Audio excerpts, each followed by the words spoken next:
Samantala, pwede na raw magsumbong kay Pangulong Bongbong Marcos mismo tungkol sa mga maanumalyang flood control projects. Para sa update, magbabalita live mula sa Malacanang si Mobile Journal Julie Baiza. Julie, paano ito gagawin? Cheryl, yan ay sa pamamagitan ng website na isumbong sa pangulo.ph na kanyang ipinresenta sa isang press conference kanina. Sa website na ito, makikita ang listahan ng flood control project sa bawat lugar. May option dito para i-report ang status ng proyekto. Mismong si PBBM daw ang magbabasa ng mga ulat o report dyan. Kasabay niyan, naglabas si PBBM ng inisyal na resulta ng pagsisiyasat sa mga flood control project sa bansa. Ayon sa Pangulo, umabot sa 9,855 ang flood control projects mula noong July 2022. Ang kabuuang halaga, nasa 545.64 billion pesos. Kaya lang, higit 6,000 sa mga proyektong ito ang may eksaktong contract cost kahit na nasa magkakaibang lugar. Pare-parehas ang disenyo, materyales at haba ng mga ito. Imposible raw na mangyari yan kahit nasa magkakatabing lugar. Isa pa sa butas na nakita niya na tila hindi magkamatch ang mga lalawigan na may pinakamaraming project sa mga flood-prone areas. Sabi niya, kung sino raw ang pinaka-flood-prone, iyon dapat ang pinakamaraming project.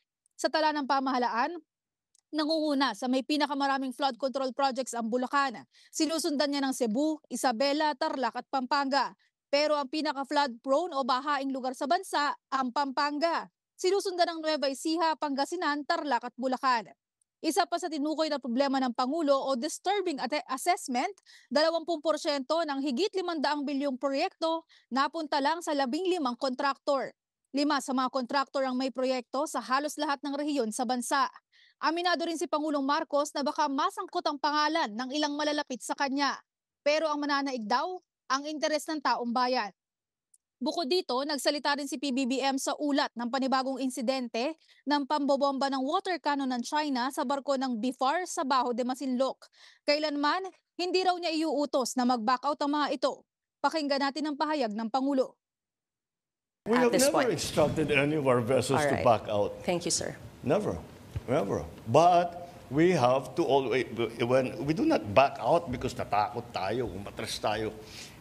Alam mo, I don't know about other places, pero dito sa gobyernong ito, hindi tayo umaatras sa laban. We are brave. Filipinos are brave.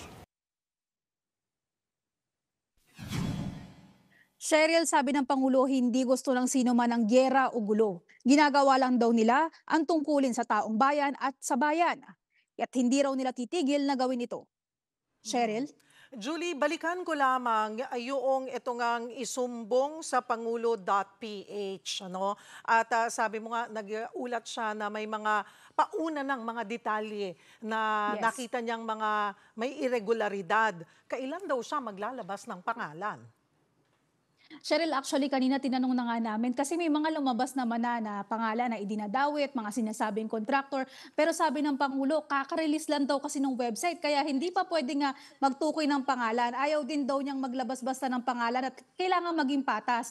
For sure daw kung meron man daw mga may pagkukulang, meron din naman daw mga tao na merong tamang nagagawa. Pero asahan natin, Cheryl, na sa mga susunod na pagkakataon, magbibigay ng update ang palasyo kasi iyan naman din yung paulit-ulit nating itinatanong at ipina-follow up sa kanila sa tuwing may sinasabi silang iniimbestigahan. Yung naunang ang instance na ganito, yung sa problema sa tubig, yung sa luwa. Meron ba siyang nabanggit na mga probinsya na talagang tututukan?